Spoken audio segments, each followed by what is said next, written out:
Okay, setting a proper motivation with 3 points. Visualizing the refuge field, what to visualize and how to visualize. Visualize Buddha Shakyamuni, His Holiness the Dalai Lama, and all the Buddhas and Bodhisattvas in the space in front of us as so loving, caring, and embracing.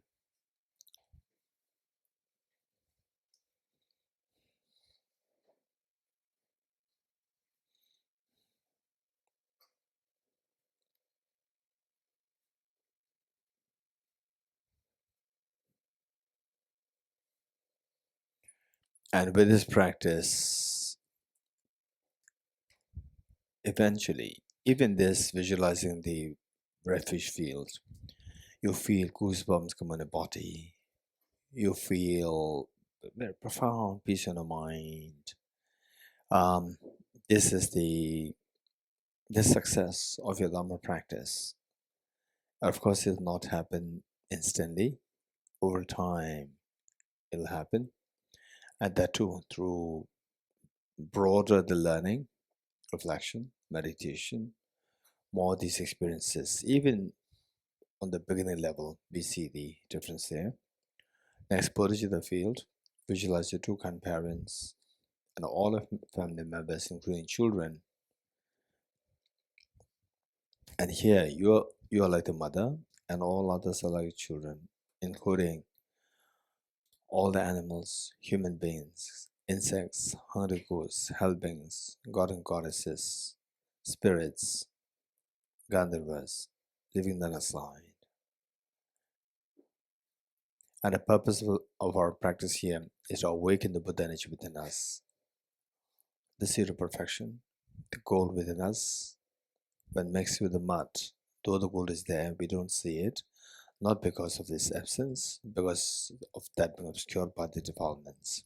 So our job is to eradicate the mental defilements, cleanse this Buddha nature away from the mental defilements, so that your total fearlessness and infinite happiness will dawn in you.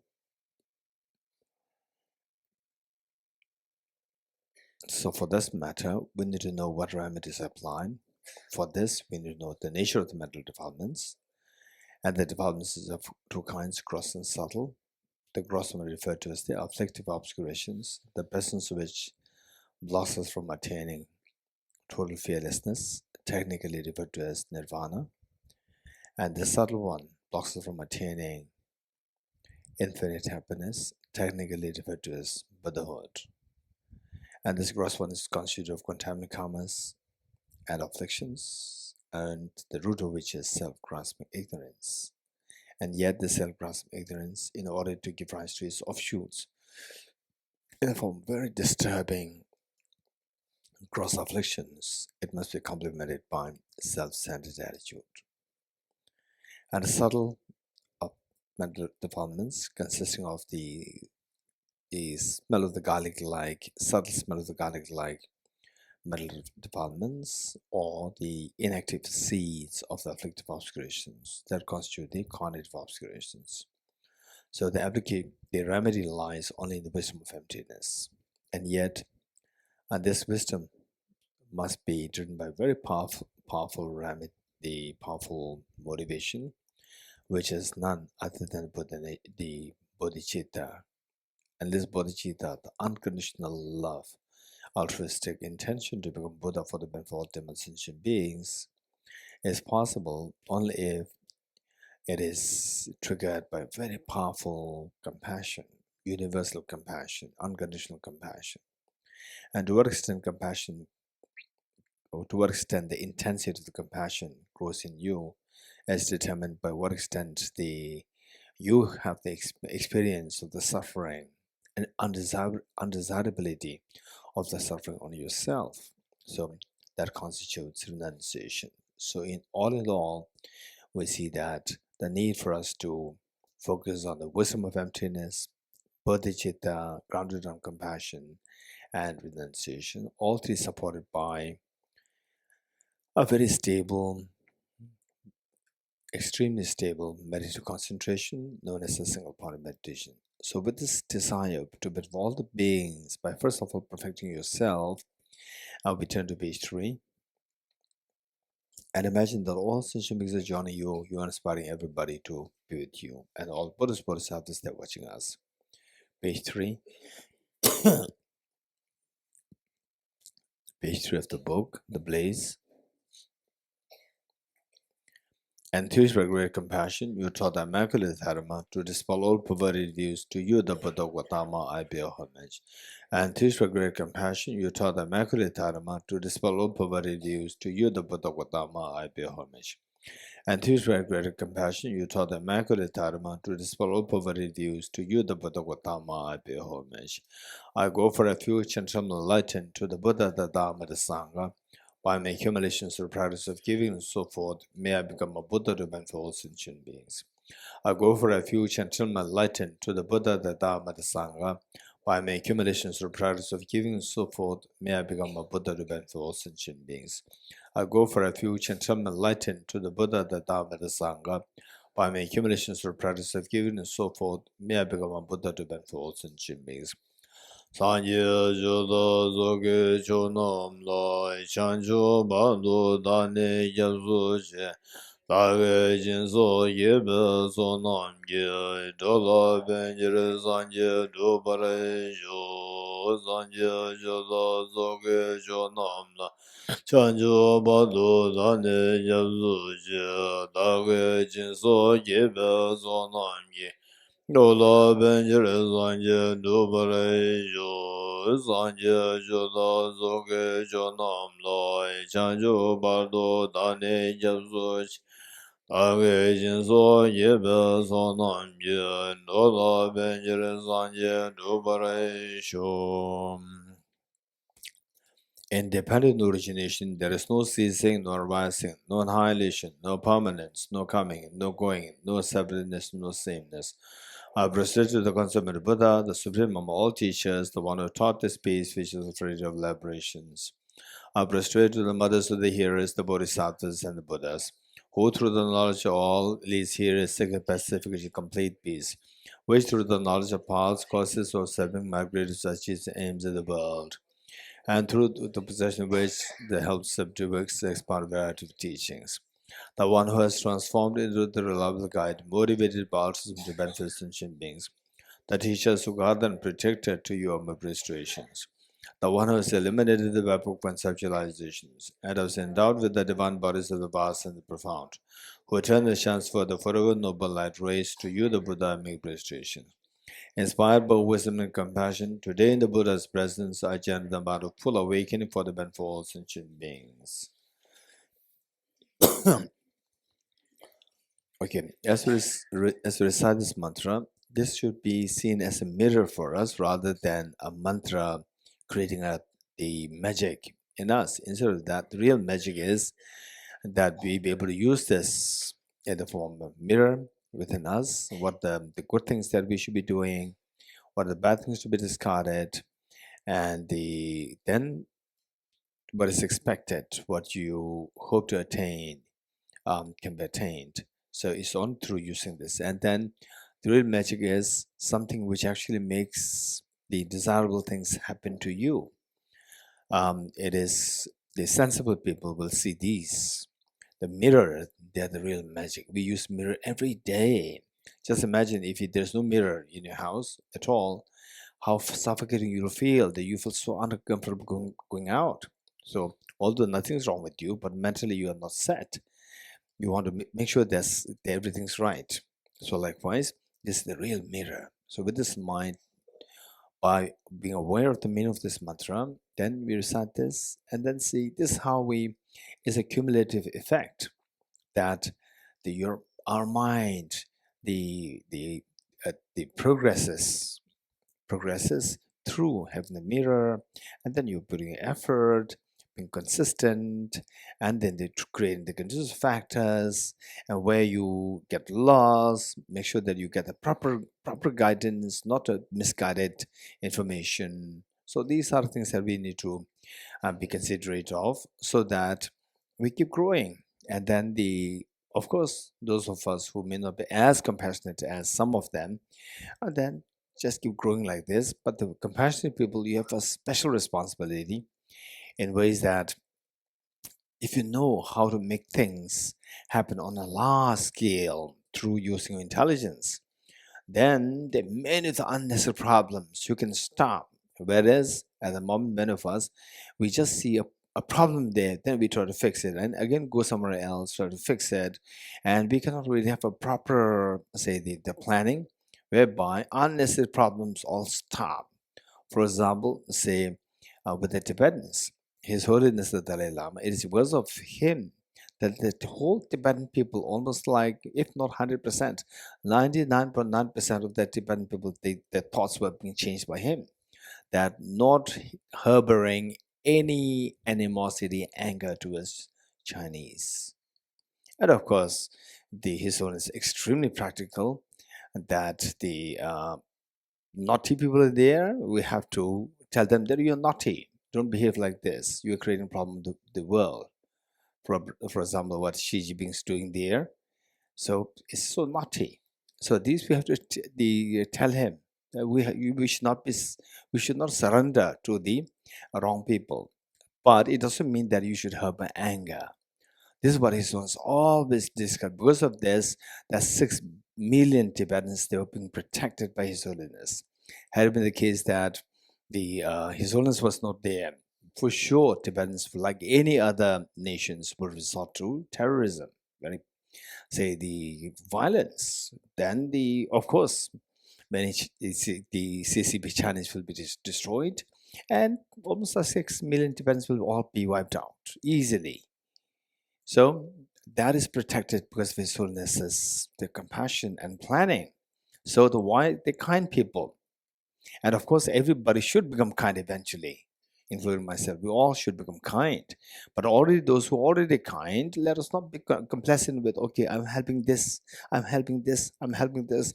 Rather, try to learn the skill how to manage things globally, manage things on a wider scale, whereby you do something, plan something, so that all the unnecessary problems, thousands of problems, stop. Otherwise, you have to go every day, one problem here, fix one problem here. Even that is kind of so many people, you cannot fix it, and you're so much stressed. For example, like Arya Nagarjuna, with a brilliant thought, read Arya Nagarjuna's The Precious Garland, read Arya Nagarjuna's Letter to a Friend, read them. You will see that how he was counseling the king. For you to administer your citizens, make sure that it should be done by compassion, not by your arrogance. He was so bold enough to advise the king in such a compassionate way that all the unnecessary problems stop in the kingdom.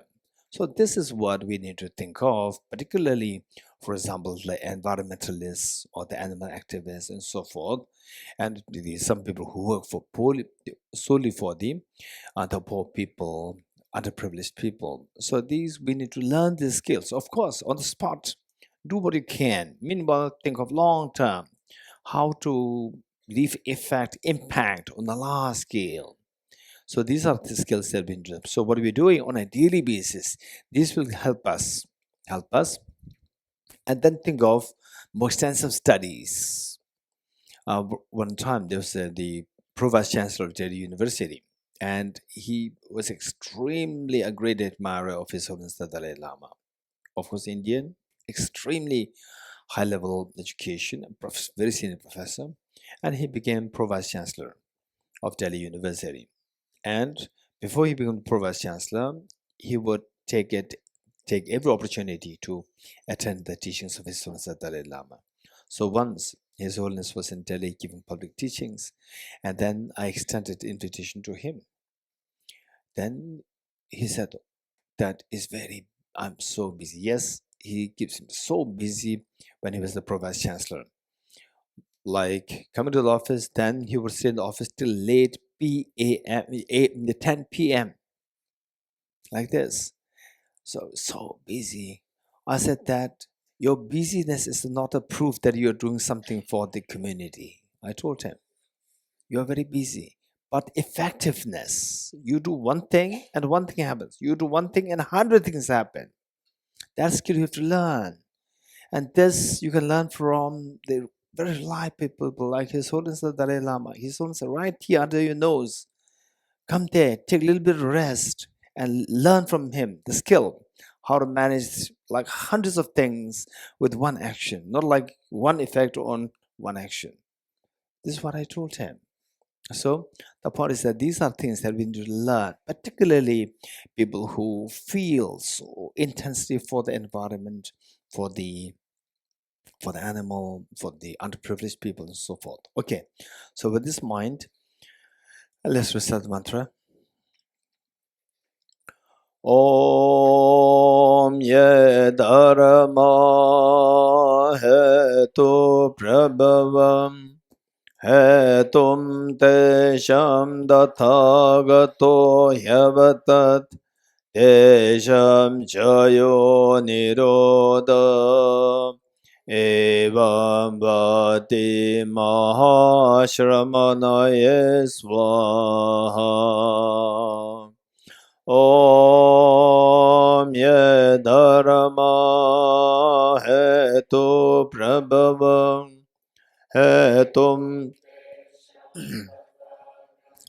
yavatat tesham chayo nirodha evam vati mahashramanaye svaha. Om ye dharma hetu prabhavam hetum tesham dathagato yavatat tesham chayo nirodha evam vati mahashramanaye svaha.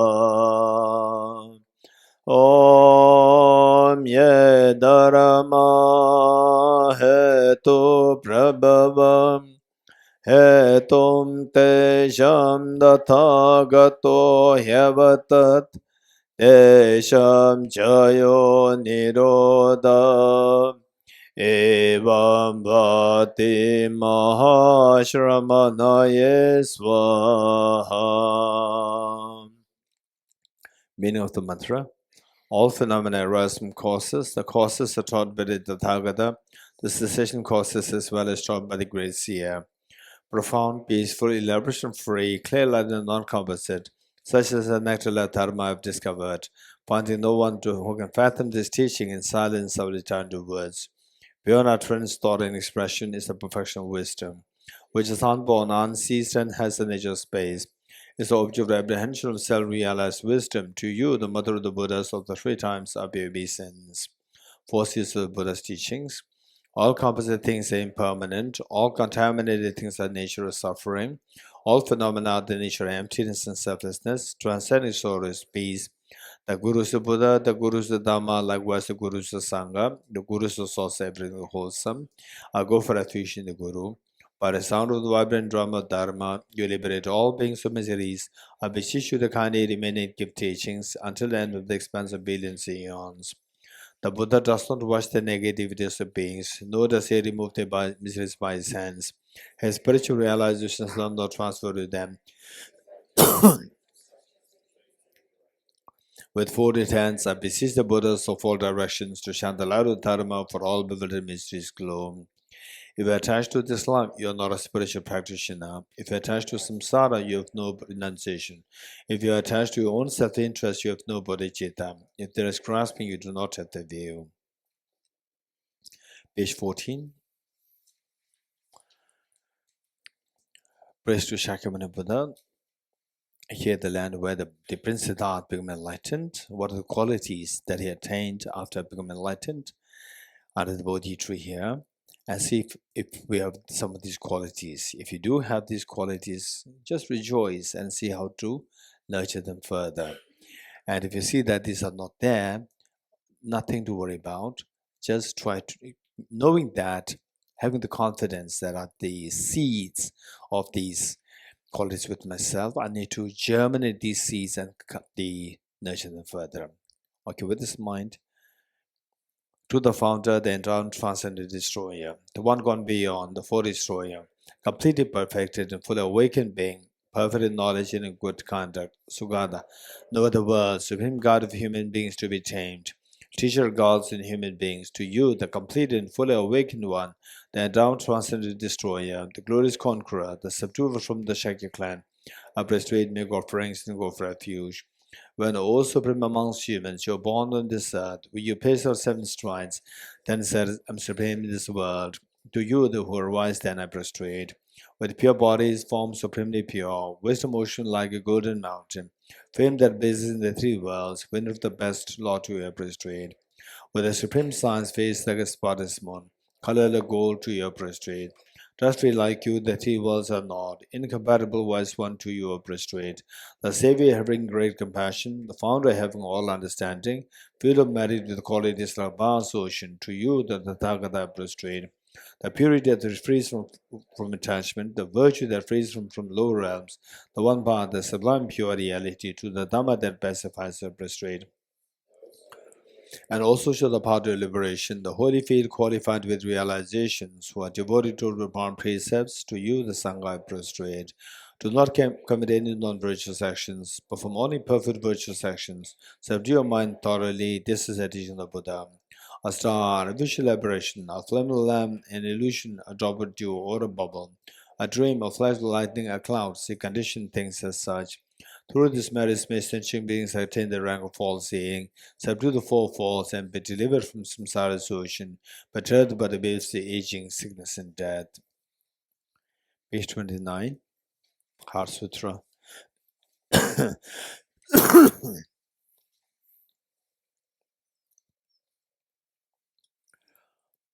Heart Sutra, the Perfection Wisdom Sutra. I prostrate without a suitable gem. Thus did I hear at one time the Buddha was dwelling on the Masa of Vultures mountain in Rajgriha, together with a great community of monks and a great community of bodhisattvas. At that time, the Buddha was absorbed in the concentration on the categories of phenomena called profound illumination.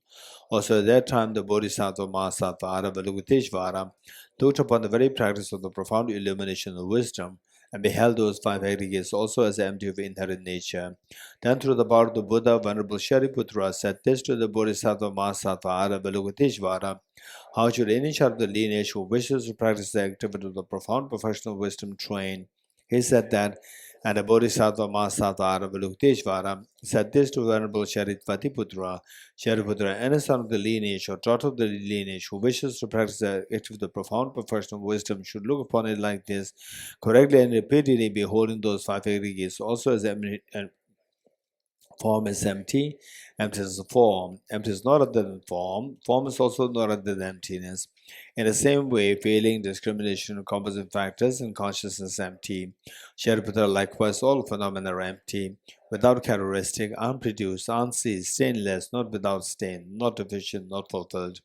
Shariputra, therefore, in emptiness there is no form, no feeling, no discrimination, no composite factors, no consciousness, no eye, no ear, no nose, no tongue, no body, no mind, no visual form, no sound, no smell, no taste, no object of touch, and no phenomenon. There is no I element and so on up to and including no mind element and no mental consciousness element.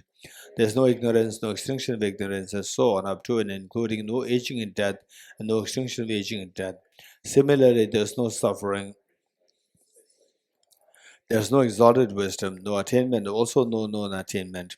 Shariputra, therefore, because there is no attainment, bodhisattvas rely on and dwell in perfection wisdom, the mind without obscuration, thus without fear. Having completely passed beyond error, they reach the end point of nirvana. All the Buddhas who dwell in the three times also manifestly completely awake into unsurpassable, perfect, complete enlightenment and reliance on the perfection wisdom. Therefore, the mantra of the professional wisdom, the mantra of great knowledge, unsurpassed mantra, mantra equal to the unequaled, mantra that thoroughly pacifies all suffering should be known as truth, since it is not false. The mantra of the professional wisdom is declared: Deyata Om Gade Gade Bara Sam Gade Bodhi Swaham. Shariputra, the Bodhisattva Mahasattva should train in the profound professional wisdom like that. Then the Buddha arose from their concentration and commanded the Bodhisattva Mahasattva Avalokiteshvara, saying, well said, son of the lineage, it is like that, it is like that. One should practice a profound professional wisdom just as you've indicated. Even the Tathagatas rejoice. The Buddha having thus spoken, Venerable Sharitvatiputra, the Bodhisattva Mahasattva Aravalukiteshvara, those surrounding the entirety, along with the world of gods, humans, asuras, and gandharvas, were overjoyed in highly praise that is spoken by the Buddha. Okay, as we recite this mantra, what we're doing here, by the way, just to inform you, what we're doing here in the morning, right from the beginning, I said that I got a sense that many of you are already into Dharma for quite some time, and I see that although I personally nowadays for the retreats, I try to keep my sessions less, including the morning session. But this group, I see that there are many of the I would say seniors or who are deeply into Dharma, and and of course some of them who are deeply into Dharma but may not be knowing how to practice the Dharma in your daily life. And it's not about Buddhism. It's not about becoming Buddhist. It's about gradually building up the quality of compassion and becoming a happier person. And because of your happiness, you see that happiness spreading in your house, in your family members, and then spread in your workplace. And some of the people, I would truly appreciate them.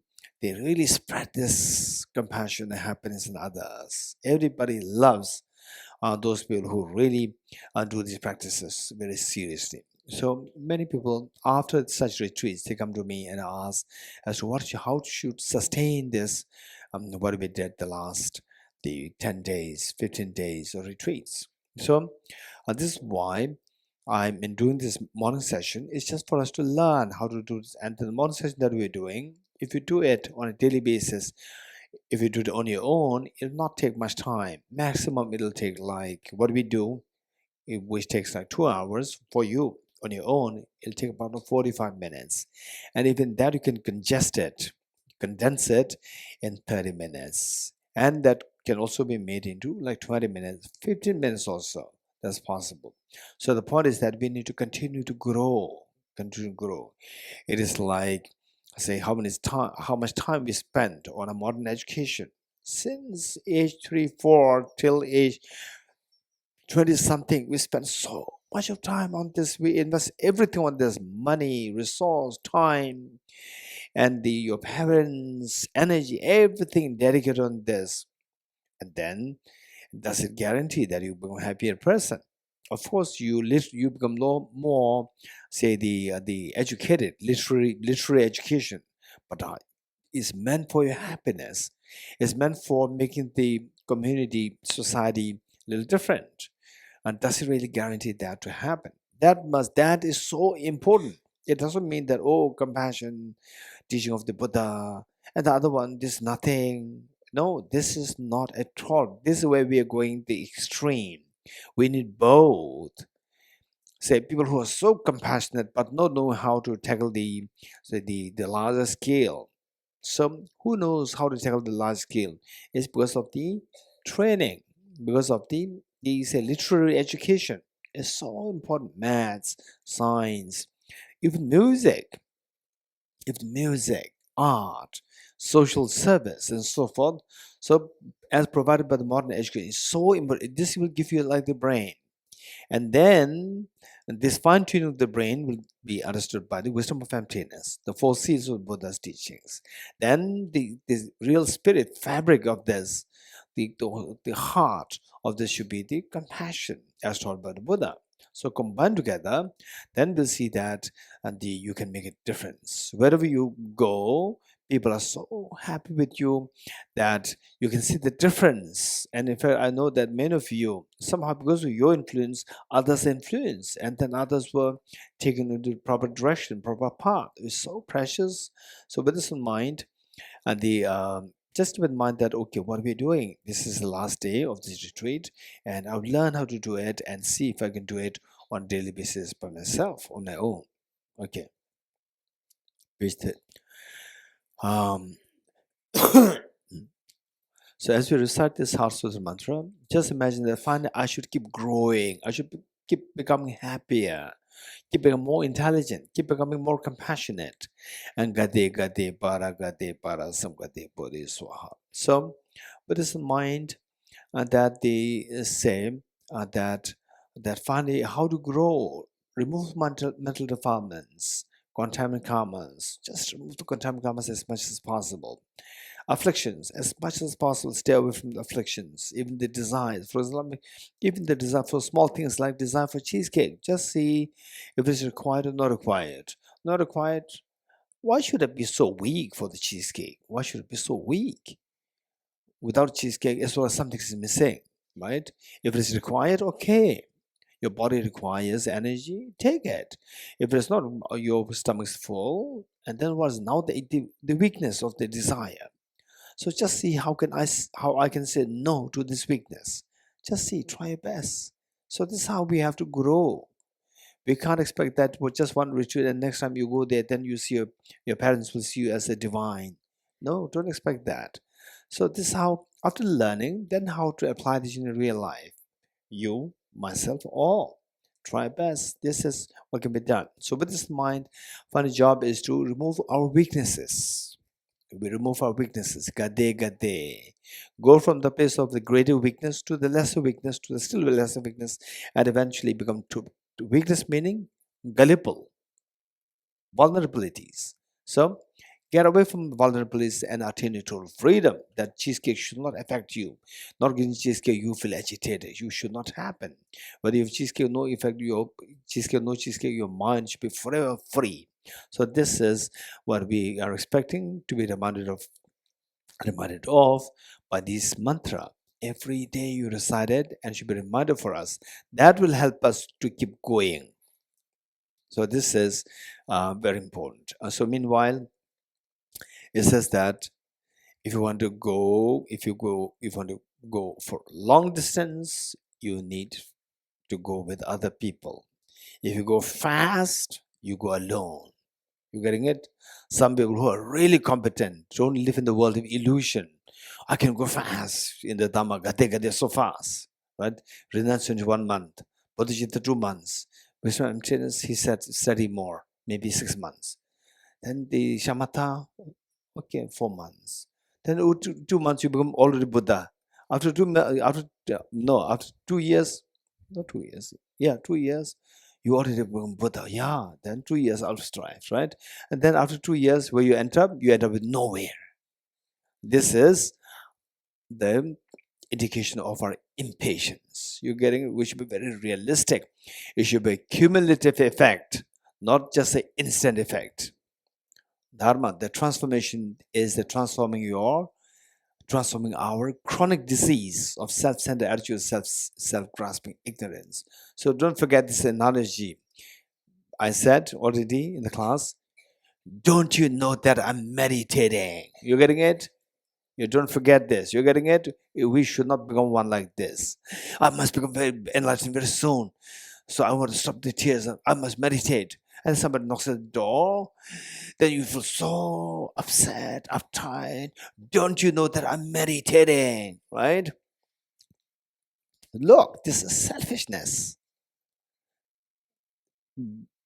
Gullible to self-grasping ignorance. The slave of selfishness.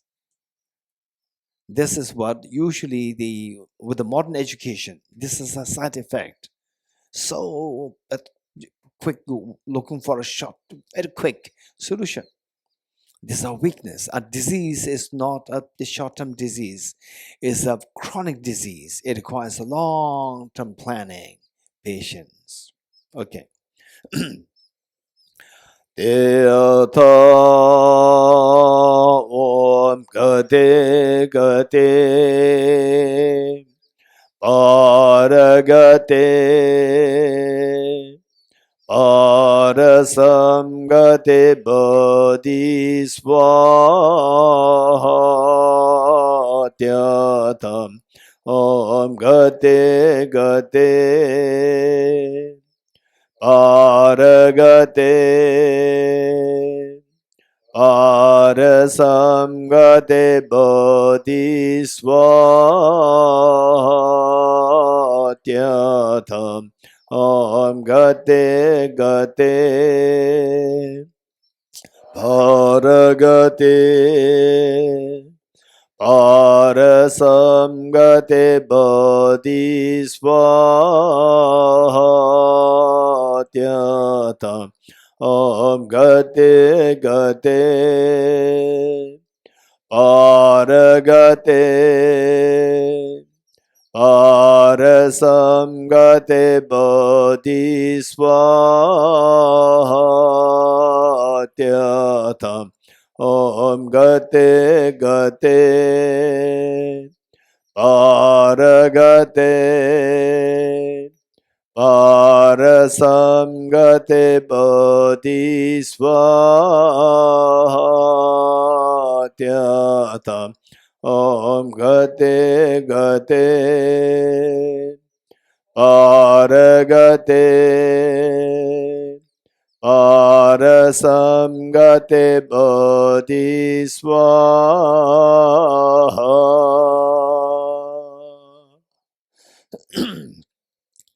By the teachings of three supreme jewels possessing power of truth, may inner and outer hindrance be transformed, may they be dispelled, may they be non-existent, may they be all negative forces opposed to the Dharma be completely pacified. May the host of 80,000 obstacles be pacified.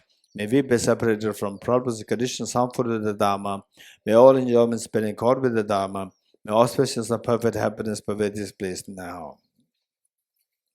Okay, 8 verses for training the mind, page 35. This is to undermine our ego and anger, which are the non-conducive factors, in other words, which are the discordant factors for our generating universal compassion. And the ego and the anger, how we undermine them or how do we get rid of them, it's not just by forcing yourself, being harsh on yourself. You're so egoistic, we are so short-tempered, you should not be doing this. What is dharma? So don't be harsh on yourself. It must be done extremely skillfully, extremely wisely. So when you don't resort to harshness, yes, you succeed in eradicating the ego, the afflictions as the ego and anger and so forth. So that is the meaning of the skillfulness, particularly the Mahayana teaching of the Bodhisattvas, teaching meant for the Bodhisattvas, is all grounded on compassion and the skillfulness. Compassion and skillfulness. So these are two things that we need to remember in this connection. How do we get rid of the ego and the anger and so forth? Is don't just try to confront ego and anger right there. Say, what are the triggers of ego? What are the triggers of self-centered attitude? Identify them. So the triggers actually make your mind disturbed, and then it can manifest in the form of the ego, in the form of anger and so forth. So what are the triggers? Identify them and get rid of these triggers. When the triggers are gone, self-centered attitude and self-centered attitude cannot do anything. Self-grasping ignorance is always there till you reach a very advanced level. First of all, you have to realize emptiness. Till that point, we even don't know the self-grasping ignorance is has arisen within us or not. But self-centered attitude, we can feel it. Okay, now look, I'm a little selfish. I can see that. For example, the aeroplane lands and everybody is like this, become a little alert, and then somebody cuts you, you stare at the person. It's all selfishness there. You're getting it? It doesn't mean that you should surrender to everybody. There's not a connotation. That sometimes your surrender is extremely asking for, and in making others accumulate negative karmas. If you are very unskilled, in the pretext of surrender, okay, I learned compassion, no ego, no selfishness. Then somebody cuts you, and you sit there. So it's not about letting others do whatever they like. In the process, you are making others to accumulate negative karmas. You are not doing service; you are being of disservice to others.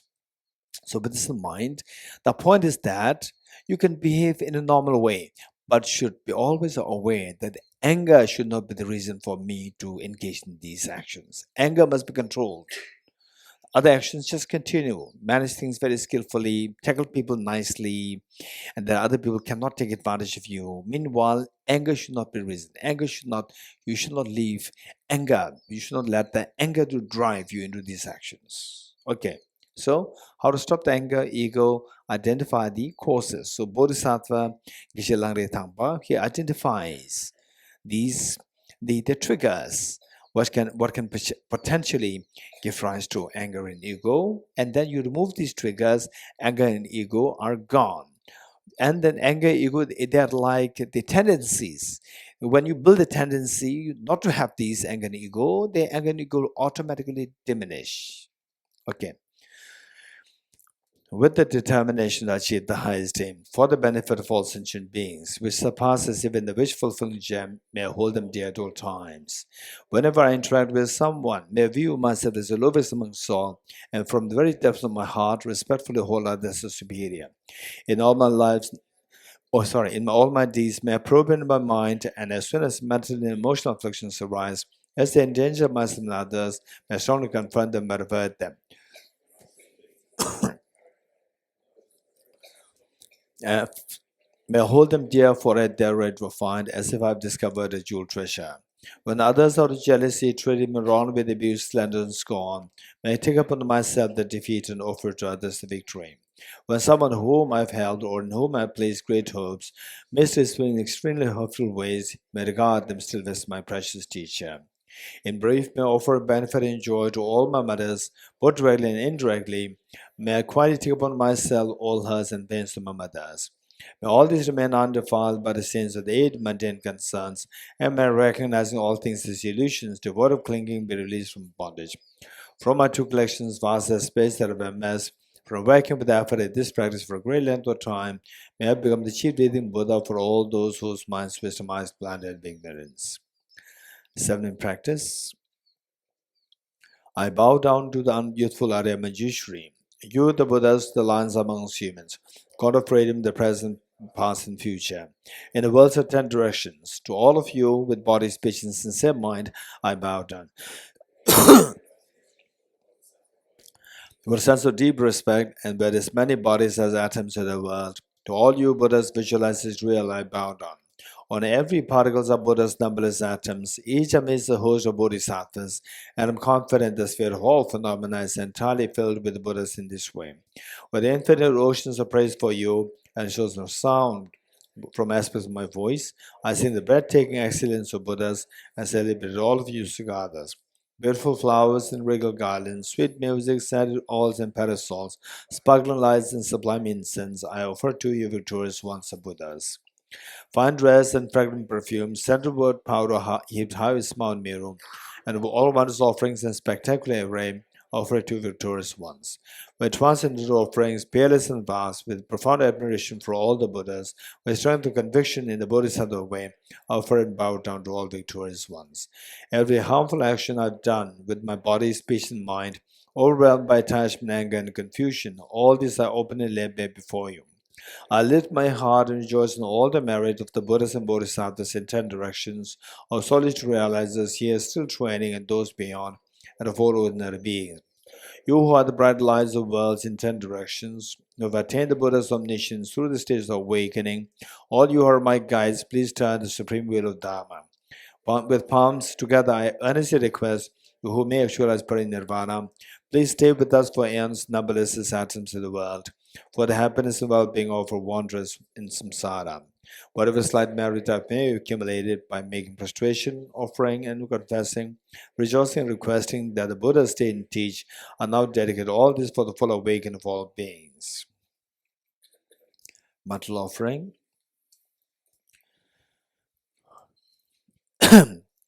Okay, for the mental offering, the hand gesture, it is not necessary that you should have this hand gesture. So sometimes we become too ritualistic, and one person not getting the full information, just knowing how to do this, tell the other person that this hand gesture, if you don't do this, then the mental offering is incomplete. This is totally wrong. It's not necessary. But there's no harm in learning this hand gesture also. If you want to learn it, okay, say that during the break time, you learn from others, but quickly, say you write just spread your two palms and the middle, what is that, small finger, little finger of the right hand, put it between the little finger and the ring finger of the left. And likewise, all others will go like this. Look, okay. Just think of the first one, the first key. If you're the first one, and then you will, everything will flow. The small finger of the right will go into the ring finger and the little finger of the left hand. Not go, and then the remaining will go, and don't put too much effort. Just put it very lightly there, and then hold the two little fingers with the two thumbs. Hold the two little, spread like flat, not like this. You're getting it flat, and hold the two little fingers with the two thumbs. Then hold the two middle fingers with the two forefingers. The two middle fingers hold by the two forefingers.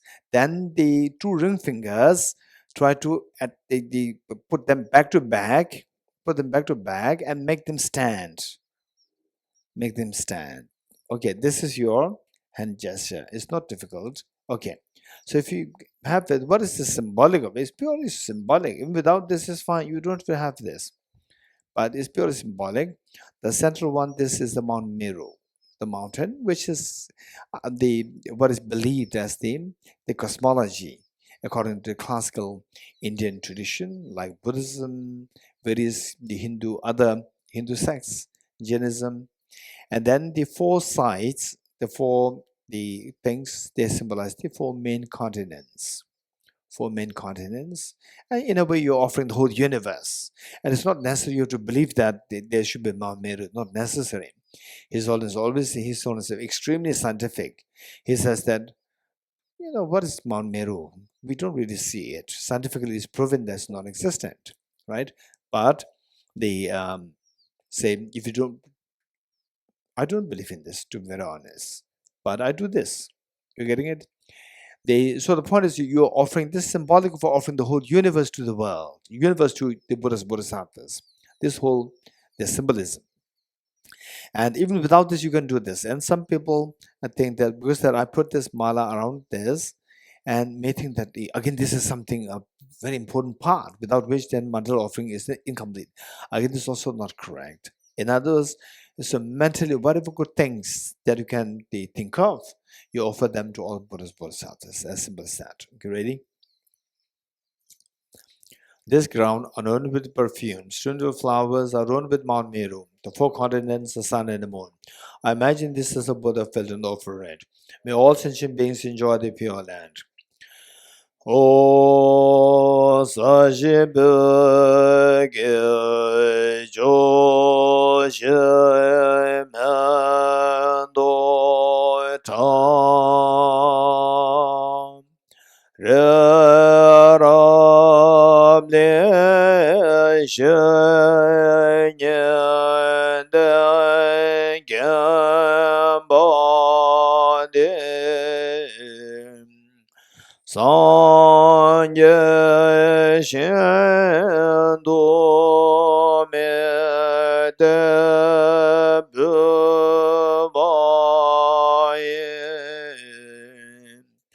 Togunam Dashanai Chubarai Shom. The four Dhammas of Venerable Gambupa. May be blessed that my mind is directed towards the Dharma. May be blessed that my Dharma practices on the proper path. May be blessed that the path is free of flaws. May be blessed that the flaws are seen in the light of exalted wisdom. The four Dhammas of Venerable Bhikshu Mahasattva. Becoming utterly frustrated with the ignorance that grasps the true existence, please bless me to generate renunciation, seeing all aspects of samsara as vicious and repulsive. Please bless me that my mind overflows with the precious Bodhicitta that cherishes others more than myself. Please bless me to have an immaculate experience of the wisdom of emptiness that does not see even an atom of intrinsic reality on the basis of understanding how things come into being by dependent origination through mere conditioning. Please bless me that my mind overflows with the precious wisdom of non-duality, of bliss and emptiness. Edam Guru Radna Menda Lagam Nirati. Amen. The foundation for good qualities. The foundation of all good qualities is a kind and perfect Guru. Correct devotion to him is the root to the path. By clearly saying this and applying great effort, please bless me to rely upon him with great respect. Understanding that the precious of freedom of this birth is found only once, is greatly meaningful and difficult to find again. Please bless me to generate the mind that unceasingly day and night takes its essence. This life is as impermanent as a water bubble. Remember how quickly it decays and death comes. What Just like a shadow follows the body, the results of virtues and non-virtue come and follow. Finding firm and definite conviction in this, please bless me to always to be careful, to abandon even the slightest negativity and accomplish on virtuous deeds. Samsaric splendors are unsatisfying and unreliable, seeking them is a door to all suffering.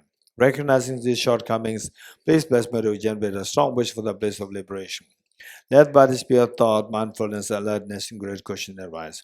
The root of the teaching is keeping the Pratimoksha vows. Please bless me to accomplish this essential practice. Just as I have fallen into a sea of samsara, so follow my dreary beings. Please bless me to see this, train in Supreme Bodhicitta, and bear the responsibility of freeing migratory beings. Even if I develop Bodhicitta, but I practice the three types of morality, I'll not achieve enlightenment. With my clear recognition of this, please bless me to practice the Bodhisattva vows with great energy. Once I pacify distractions to wrong objects and correctly analyze the meaning of reality, please bless me to generate quickly within my mind stream the unified path of karma by special insight. Having become a pure vessel by training the general path, please bless me to enter the holy gateway of the fortunate ones, the supreme Vajravegam. At that time, the base of accomplishing the two attainments is keeping pure vows and samaya. As I become firmly convinced of this, please bless me to protect these vows and apply them in my life. Then, having realized the importance of the two stages, as soon as Vajrayana, by practicing with great energy, never giving up the 4 sessions, please bless me to realize the teachings of the Holy Guru. Like that, may the Gurus who showed noble path, and spiritual friends who practice their long lives, please bless me to pacify completely all out and inner hindrances. In all my lives, never separate from perfect Gurus, may enjoy the magnificent Dharma by completing the qualities of stations and paths, may could attain the state of Vajradhara. Mix them up verse. You are Avalokiteshvara, great treasure of non-referential compassion, and Manjushri, master of flawless wisdom, as well as Vajrapani, disturb hosts of demons without exception, Tsongkhapa, crown jewel of the sage with land who snows, Losan Tabai do feet and make prostrations.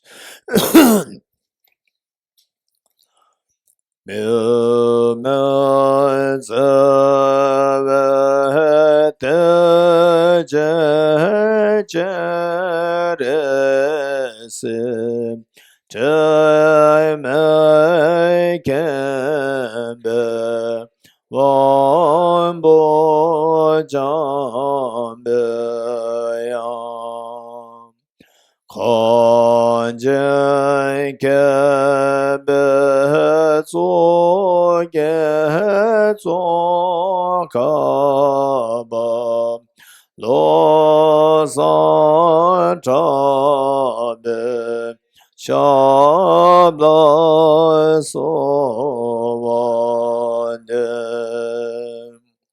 nume zevete jerese Chame kembe Wambo jambe yang Kanjen kembe Zoge Zokaba Lo san tabe Sobade Milmazavete Jerese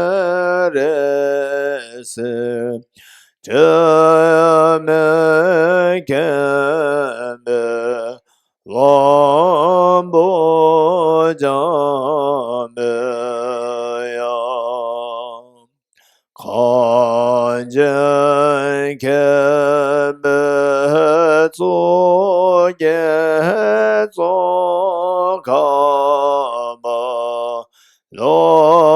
Sachabe Shamla Sobane.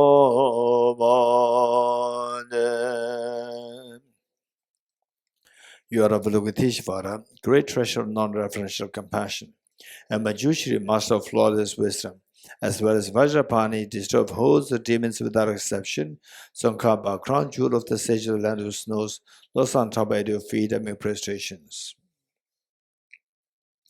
Okay, next, the generated amount of consummate yoga in Tibet, Tamje Nejo Semkepa.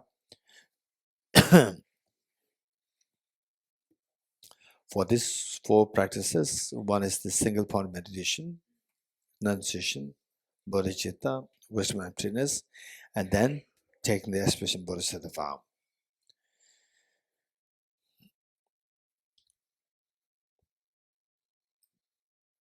So this sinking ball,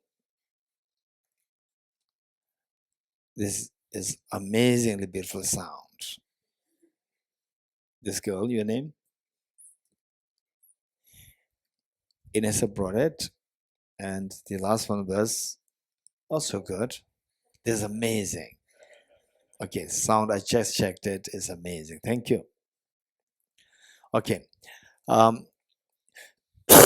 So now that you already know how to do the single point meditation, and what is most important thing is the identifying the errors of meditation. What mistakes can happen? Where can one go wrong when meditating? Twofold. One is mental scattering, mental laxity, mental scattering referred to as the excitement. The mental scattering, distractions can happen. This must be stopped. Then number two is the inactivity of the mind, mental heaviness, mental laxity. And if these two problems happen, you must manage. Otherwise, it can become extremely bad habit. And for the meditation, there's a Tibetan expression which says, medicines becoming poison. Meditation can become the poisonous effect on your mind. So therefore, you can do it. We can do it. Only things that we need to know how to do this properly. Okay, with this mind, 5 minutes. Ready?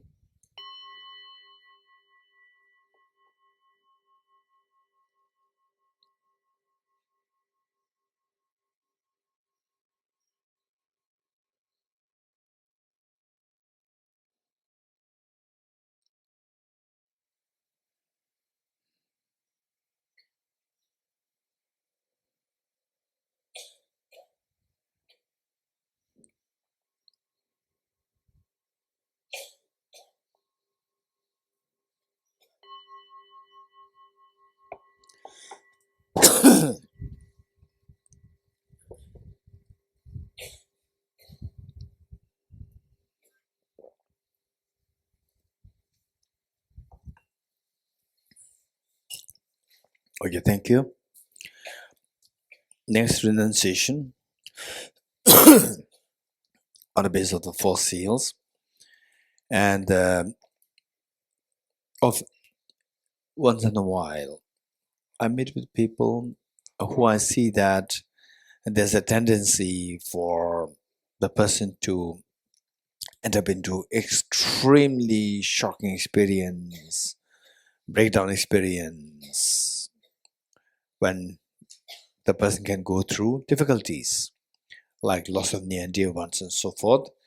When I sense it, yes, of course, loss of near and dear ones, even loss of your own life can anytime happen to all of us. And yet at the same time, it's not really too easily acceptable. And then depending on how resilient you are, some can go through deep depression because of that. So what I suggest is that, again, these are all, we have to prepare from very advanced, from early stage. We have to prepare, learn how to face these challenges. One of the best ways by which to do so is reflect on the four seals on a daily basis. Every time you're preparing, all compensating things are impermanent. gross impermanence, subtle impermanence. And I fall in the category of the gross impermanence. Of course, subtle impermanence marks all composite phenomena, but there are many which all fall in the category of the also in the gross impermanence, but there are some which may not fall under the gross impermanence, meaning like time, like the particles, like the mind. They don't really disappear completely.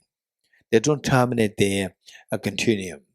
But majority of the composite phenomena, not only they have the element of subtle impermanence, they also have the gross impermanence, which means that the continuum terminates, and I, you, our mind, and sort of our existence, your near and dear ones, and your house, your cars, the food that we eat, even the retreat that we had the 1 week is now coming to an end. So these all fall under the composite phenomena in the category of the not only subtle impermanence but also in the gross impermanence. So this will go away. One day it will go away. And if we reflect on this every day, all composite is impermanent, all contaminated things are from nature, then you're preparing yourself. You're preparing yourself. When a sudden the tragedy hits us, you will not feel that shocked. Instead, you will see this as a great lesson for us to see the world from a bigger perspective. And because of which, then the true renunciation will come. True renunciation is to renounce vulnerabilities related to the entire universe, not only with one particular situation, but with the entire universe. Renunciation of vulnerabilities. That we are being so easily affected, gullible to the external factors, so that we are freed from the vulnerability of these. That no matter what external factors come here and there, so wherever in the world at different times, that you are not affected. This is the meaning of the liberation. So with this mind, the force is very important on a daily basis, and I do that. And if you can do that, it also help us. We're all the same. Buddha nature is the same. The only thing is that how much you expose yourself to these practices and teachings, then naturally you're going to be helped. Okay. For example, I see that amongst the participants, not only here, the people who have been with me for like many years, I can see that those people who are very consistent with these studies, reflecting meditation, I can see them, they are actually shining, they're actually growing exponentially. This is what I see. So therefore, it's just a matter of opportunity, that you give the opportunity to yourself or not. Okay, with this in mind, given that this is the last day for this retreat, I will do the guided meditation, analytical guided meditation. Ready? And try best to flow with the reflections, and don't try to correlate with what you have learned, what you are hearing now, with what you have studied before, read before, seen before. Don't try to correlate. If you do want to correlate, you can, not now, but you can correlate later on. But this is the opportunity, this is the time that we try to invoke the experience. If you keep correlating, experience will not be invoked at that moment. Okay, renunciation. Renunciation is to renounce our miseries, our vulnerabilities. And the miseries can be renounced only by renouncing the cause of the miseries. The Buddha taught, E dharma hetu prabhava hetum desham tathagato hyavatat. What are the causes of miseries? The Buddha identified the cause of miseries: quantum karmas, afflictions, inappropriate tension, and self-grasping. This is an exhaustive list of the causes of the miseries. Yes. And the Buddha identified finally the root is the ignorance. And the ignorance Buddha identified the four main of them. Ignorance, misconceiving impermanent phenomena as permanent. Ignorance, misconceiving miseries as happiness. Ignorance, misconceiving impure things as pure. Ignorance, misconceiving selfless nature as of selfhood. To counteract the four kinds of ignorance, the Buddha taught the four seals. The first three seals primarily to counteract the four ignorances, and the last one is a resultant state of the liberation. First, all composite things are impermanent. Composite things which are composed of temporal segments and directional paths, directional segments. What is composed of these two things should necessarily be of the nature of impermanence, change. What of change? Impermanence, there are two kinds, gross and subtle. It is so important for us to reflect at first on the gross, followed by subtle. And the gross one is not to be ignored. Gross one constitutes impermanence where the continuum terminates. For example, your youth, the festivities that you observe, the birthday parties you celebrated, all these merriments, New Year celebrations, all these wonders, they're all ephemeral, they're all transitory. What experience before they're all gone, they will not come back. And it also includes our death. That's imminent. Reflection on this, our life will be way simpler. All the unnecessary complications will stop.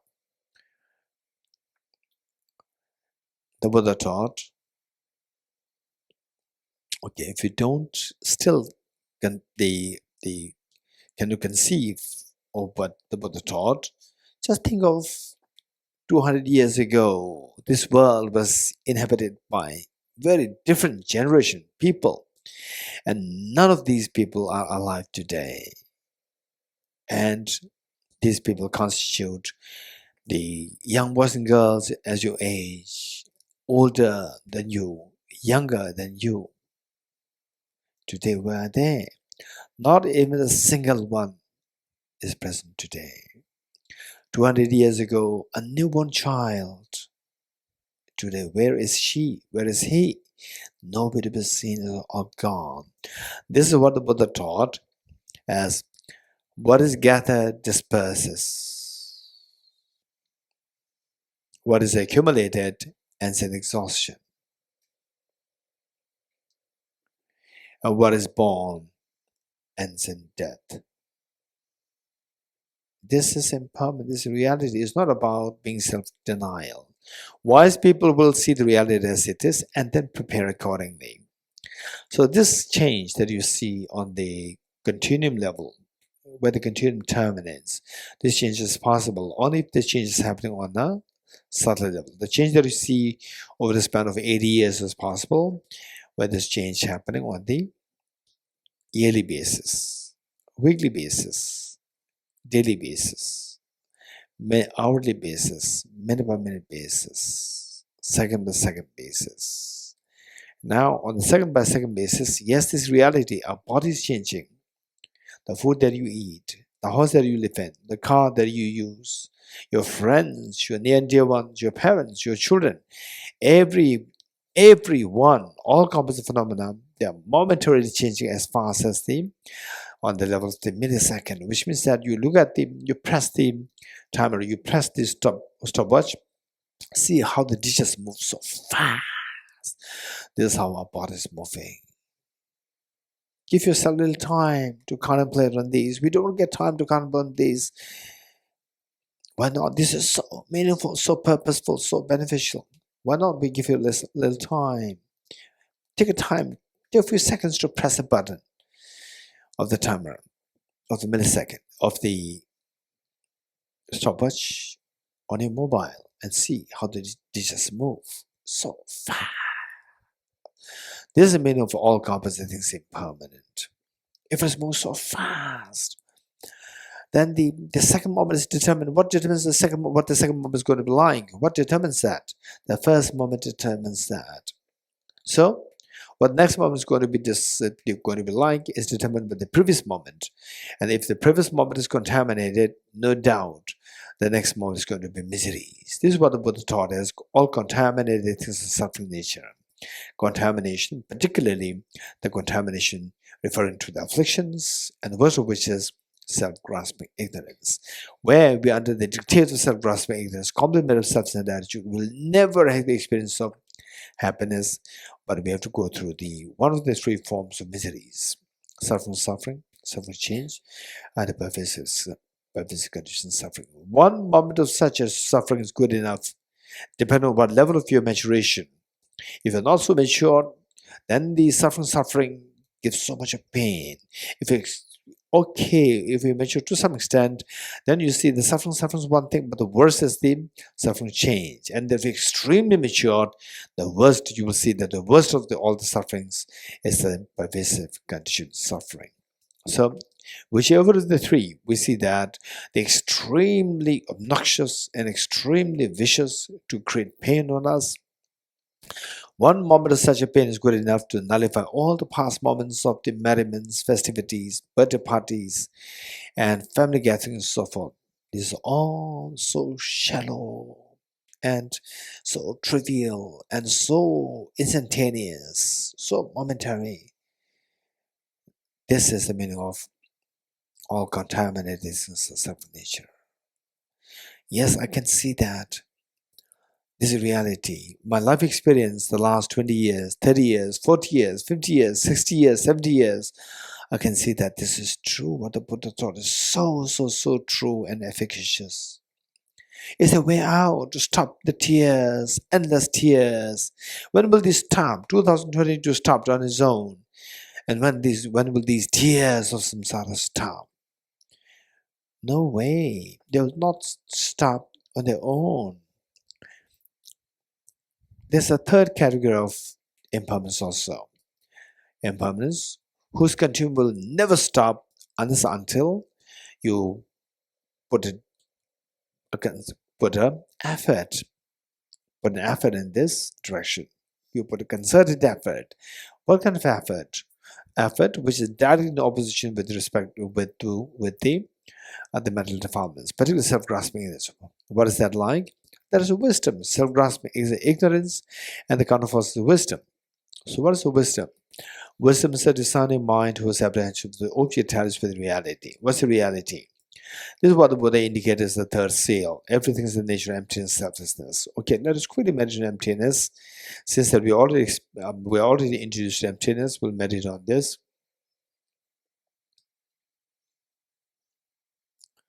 What are you doing?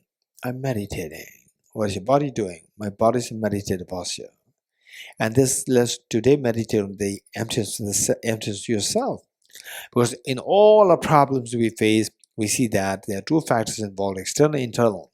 But internal, we see that the self, I have a problem. He did this to me. She did this to me. I have a problem. Why I'm being judged by other people? And so there's always the I that is involved. If you see the emptiness of this, it is like putting down one of the hands, and then the other hand does not have the capacity, does not have the power to give rise to a sound. Sound of misery stops. Okay. Now, how does this person appear to who you identified as I? As objectively real or like a dream? Of course, so objectively real. This is the misperception and the belief that this self exists objectively real. This is self-grasping ignorance, which is the root of all the miseries. Okay. But how do I know that this self does not exist objectively real? And how do we know that this perception is erroneous or ignorance? Okay. If the self does exist objectively, the way this appears to me, then remember what Nagarjuna taught. If a mirage were to be water, or not those close by the mirage see water. With a similar token of reasoning, if the self who identifies I were to exist objectively, why do I see this I as I go closer to the object? Okay. Now let's go closer to the object to see if the self does exist objectively. So this technically is referred to as subjecting the self to ultimate analysis. Okay, subjecting self to ultimate analysis, let us just ignore all those things which are not self, because you're interested in objective existence self. And what you see is, first you see a very thin layer of the skin, behind that fatty tissues, behind that the muscles, the cartilages, the whole skeleton, the heart, the lungs, the liver, pancreas, stomach, intestine, gallbladder. These solid parts constitute the element of earth. Element of earth is nowhere to be seen as intrinsically as the self. Element of water. 4 liters of air, 4 liters of blood which is pumped in and out by the heart to different parts of the body. Of course, that is not to be identified as me in the eyes of ultimate analysis. Element of fire. 2,600 joules of energy. In other words, the body heat. Of course, that is not me. Element of air. 4.6 liters of air that you breathe in and out through your lungs to different parts of the body. Of course, that is not me. Element of space. 99.99% of our body is space. Yet I'm the sort of person, the space vacuum nature, even that's also not me. Element of consciousness. The mind. Of course, then the mind is not me. I'm a male. I'm a female. And mind does not have a gender. Gender is possible on the basis of the body. So therefore, this mind is not me. And also that people can see me. People cannot see my mind. So therefore, this we see that my consciousness of the mind is also not me. Okay. Now you have to come too close to the object with the help of the ultimate analysis. What do you see? You are seeing 6 elements. Which of the 6 elements to be identified as the self in the ultimate analysis? Nothing. None of the 6 elements. If you're sure of this, you are confident with the essential of understanding and understand the emptiness of objects being intrinsically one with its parts. Okay, if it's not one with these parts, then remove the parts, remove the 6 elements, and see if the self exists objectively. What is left? Nothing is left there after removing the 6 elements. If you're sure of this, this is the third essential. Essential understanding the emptiness of your objects being different from its parts. And these are the 2 only possibilities. If you rule out these possibilities, by default, the objective self is negated. Yes, I agree. If you agree with this, this is the fourth essential. Essential understanding the emptiness of essential understanding pervasion. That anything which is empty being intrinsic one and is different from its parts entails emptiness of the objective existence of the object. Okay. Now, in also ultimate analysis, where is the self as intrinsically where is said? No way to be seen.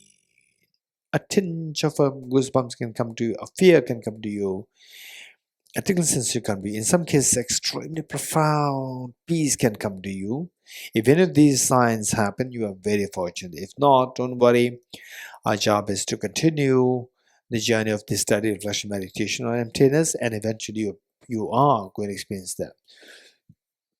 If you get this, that in our analysis, there's no way to be identified as a self as existing objectively. If you're sure of this, this is the meaning of the emptiness of the objectivity of the object is the objectivity of the object. Good. Okay, that's amazing practice, but in what way what's the benefit of this? Yes, just as the self, who is always involved with any problems that I face, is seen as totally like a mirage, an illusion, and that's the ultimate analysis.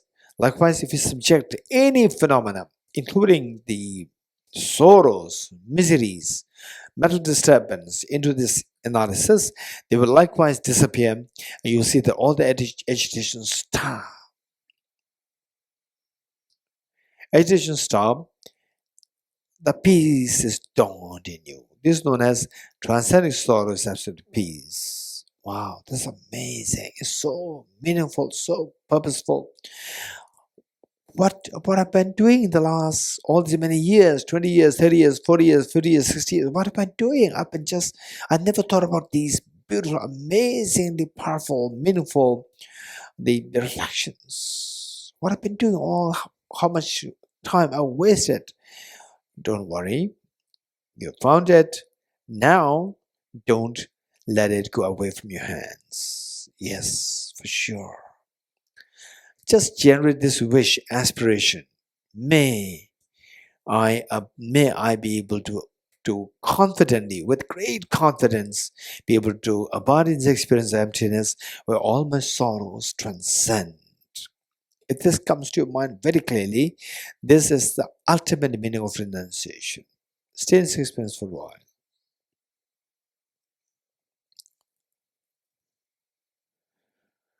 Okay, now we'll slowly move to the Bodhicitta with the help of the four immeasurables. Ready? Bodhicitta. Okay, let us quickly reinforce the visualization of all the Buddhist bodhisattvas in the space in front of us, that to feel this unconditional love towards all the beings, we never felt that before. And now we need a role model, and the best of role model are the Buddhas and the Bodhisattvas. And also visualize your two grandparents, all your family members, including children, and all the other sentient beings around you. You're going to generate this bodhicitta for the benefit of all the other sentient beings. Okay, with this in mind, the four immeasurables, this practice can, for some, it can turn out to be really superficial. It doesn't matter. And this is from the superficiality will start and eventually become real. This is like practicing music, where initially you press any key, it becomes noise rather than music, and gradually it becomes a beautiful music. This is the meaning of the practice. This is why we require practice. Are you ready? Immeasurable loving kindness. How good would it be that all of my dear sentient beings are endowed with happiness and the cause of happiness? May all my dear mother sentient beings be endowed with happiness and the cause of happiness. I will take the responsibility that all my dear mother sentient beings are endowed with happiness and cause of happiness. Cause of happiness problem consisting of the universal compassion bodhicitta and the wisdom of emptiness. The Buddhas and Bodhisattvas, like a mother, after all these many years of hardships raising her children, today the eldest daughter, aged 12, eldest son, aged 11, they come to the mother to inform the mother, Mother, please take rest. We're already grown up. We'll take care of all our siblings. And the mother couldn't believe her eyes in years. This is exactly what has happened to all Buddhist Bodhisattvas. And this incredible pride and happiness Buddhist Bodhisattvas feel invoke the compassionate minds to ascend to the nectars of very soothing lights towards you and all demonstration beings. The mere touch of the last nectars with bodies beings yours instills in all happiness and the cause of happiness in the mind sensation beings yourself.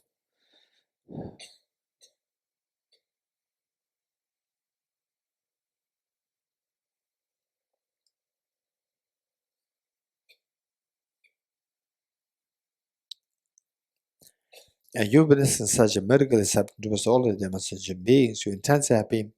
Take 3 deep breaths and with relief.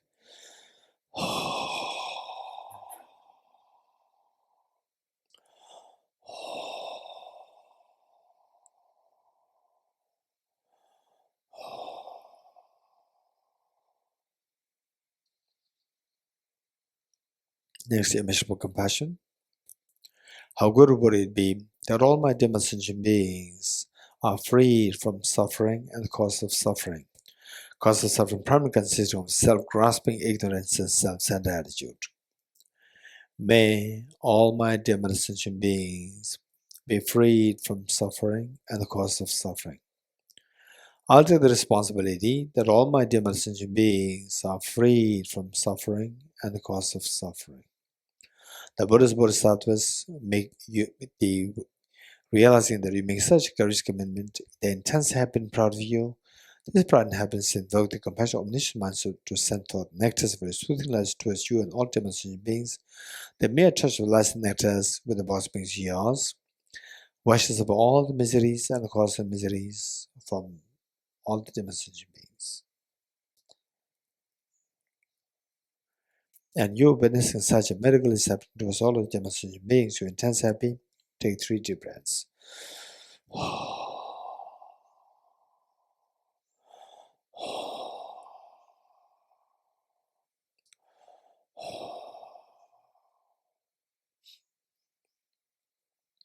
Immeasurable joy.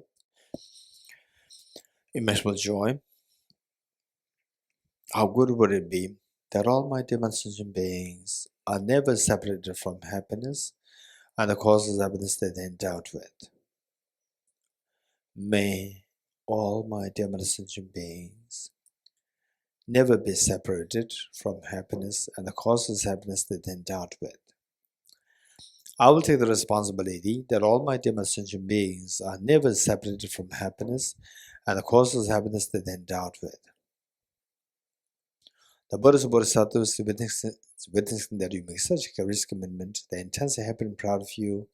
This pride and happiness invoke their compassion omniscient minds to send forth nectars of very soothing lights towards you and all demonstration beings. The mere touch of the lights and nectars with the body beings yours stabilizes the happiness and causes the happiness the beings endowed with.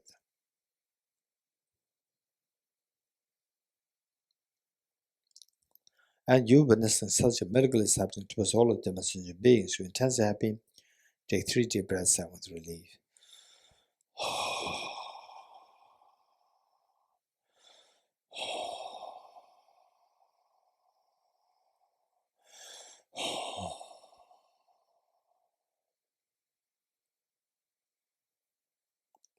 Next, immeasurable equanimity. How good would it be that all my demonstration beings are freed from the biased attitude of excessive attachment towards some and aversion towards others, and instead abide in the great state of equanimity, embracing all other demonstration beings equally, leaving none aside. May all my demonstration beings be freed from the biased attitude of excessive attachment towards some and aversion towards others. I will take the responsibility that all my demonstration beings are freed from the biased attitude of excessive attachment towards some and aversion towards others. Buddhas and Bodhisattvas witnessing that you make such a courageous commitment, they intense happy and proud of you. This pride and happiness invoke their compassion omniscient minds to send forth nectars of soothing lights towards you and all demonstration beings. The mere touch of the lights and nectars with the body is yours. Frees the beings from biased attitude of excessive attachment towards some and aversion towards others, and instead making them abide in the great state of equanimity, embracing all other demonstration beings equally, leaving none aside.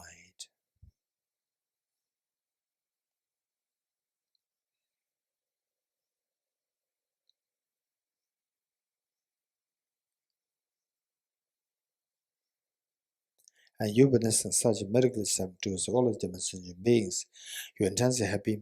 Take 3 deep breaths, silent relief.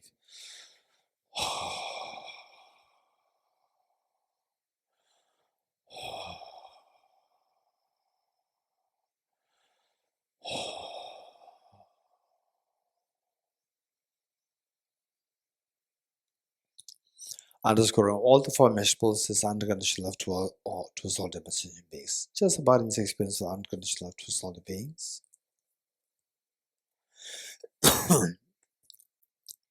With folded hands, we'll make a Bodhicitta commitment together, wholeheartedly.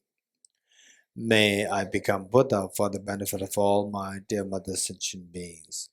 May I become Buddha for the benefit of all my dear mother sentient beings. May I become Buddha for the benefit of all my dear mother sentient beings. Slowly transform this beautiful Mother Bodhicitta into a spotless, clean moon disk, horizontally sitting in the heart.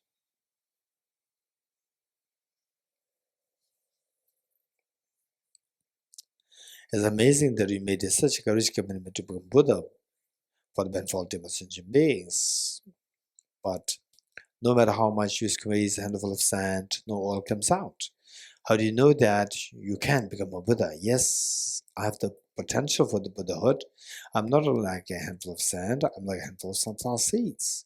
But if that is the case, how come that you did not have it activated till now, since time immemorial, since primordially? Yes, that's true. Till date, I was being deceived by the two demons, self-grasping, ignorant, self-centered attitude.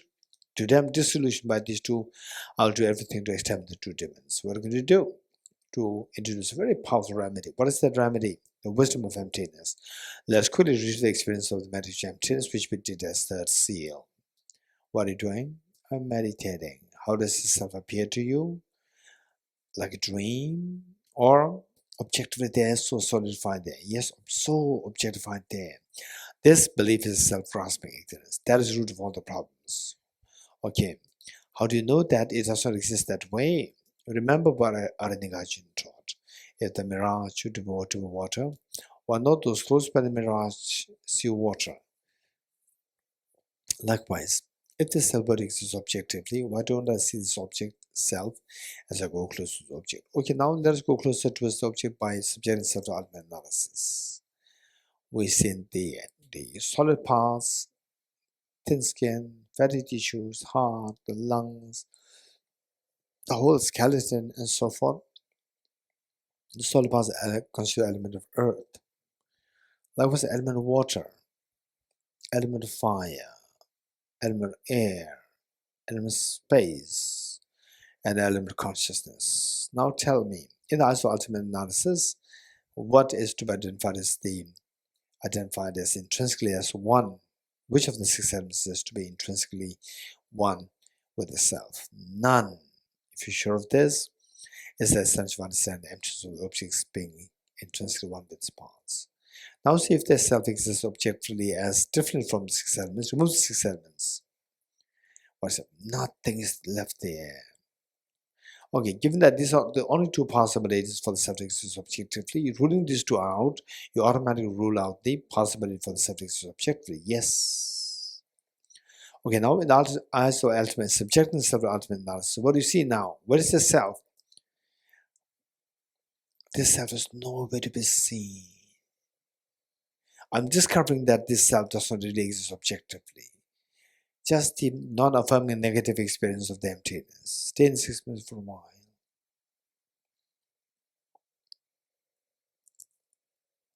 Okay, this is what we call as the meditative experience of the space-like emptiness. Okay, now imagine that you slowly come out of this practice by switching ultimate analysis to the conventional analysis. The self comes back. Again, going back to ultimate analysis, self disappears. Again, go back to ultimate conventional, self appears. So there's constant change happening. But on the object, there's no change. Change is happening only on the subjective level. So whatever is a part of this change is a part of the subjective existence. And the self, it appears, disappears. It is a part of this change. So therefore, it is purely subjective. Okay. So this knowledge, awareness, is the illusion-like, post-meditative experience of the illusion-like emptiness. Okay, with this mind, let's go back to ultimate analysis very quickly to see where the self is empty of objectivity. Stay in this experience for a while and slowly transform this mind of the wisdom of emptiness into a spotless, clean, thumb-sized white vajra, vertically sitting on the moon district of the heart. Okay. This is the blaze of the non-dual bodhicittas of the Arya Bodhisattvas. Moon is symbolic of conventional bodhicitta, which is altruistic intention to become Buddha for the befallen sentient beings. This guarantees to exterminate the self-centered attitude. And the Vajra is symbolic of the ultimate bodhicitta, which is the non-dual wisdom of the Arya Bodhisattvas. And this guarantees us to remove all the mental defilements, both afflictive and cognitive. Amazing, extremely fortunate. Meanwhile, let us not forget your two parents, all your family members, your children, and all them are sentient beings. Yes, of course, how can I forget them? Just generate very strong compassion with all the beings, wishing them to be free from suffering. And this compassion invokes the Vajramuni into your heart to multiply infinite number of times. She once said to Vajramuni at the heart of your mother, One side with your father, one side with each one of your children, your family members, each one of the beings here in Root Institute, in India, in our own country, in the entire universe. Okay, that's so kind of you to share your version moon with all the creatures, infinite number of creatures, trillions, trillions of creatures in the wilderness, in the ocean. They all got a share of the version moon from you. Meanwhile, let's also not forget that all Buddhist Buddhists out there watching us right from the beginning. Yes, why not we invite all the Buddhist Bodhisattvas to be the witness and the guests to attain the Aspen Bodhisattva vow on this last day of the Bodhicitta retreat for this year. So, as gesture of the inviting them to be the guest and the witness, so let's, along with all the message makes, let's slowly stand to make 3 prayers to all Buddhist Bodhisattvas.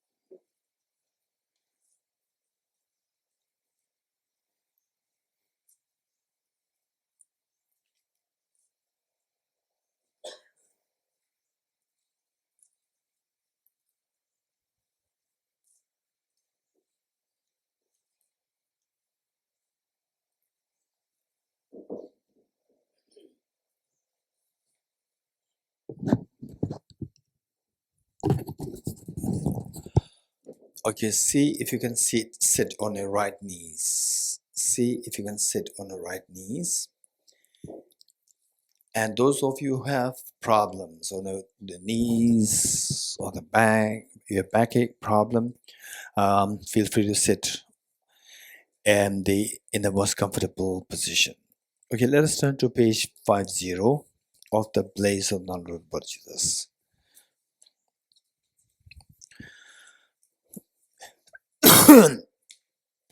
And what we're doing, if you can do the same thing on a daily basis, that would be wonderful. That would be amazing. And you see that you will grow year by year in your compassion, in your joy, and the purpose of life. So with this mind, just reinforce visualizing all the Buddhist Bodhisattvas. It is like your two parents. The Buddhist Bodhisattvas are like your two parents. And imagine that you as a little girl and little boy, for the first time in your life, you are making a public appearance on behalf of your school. You're a little nervous, and your two parents, they leave behind all what they have to do for the day to join the audience, wave their hands to you, giving you the reassurance that we are here, we are proud of you. This is exactly what all Buddhist Bodhisattvas is doing. You've invited them to be the guest and the witness to what we're doing here.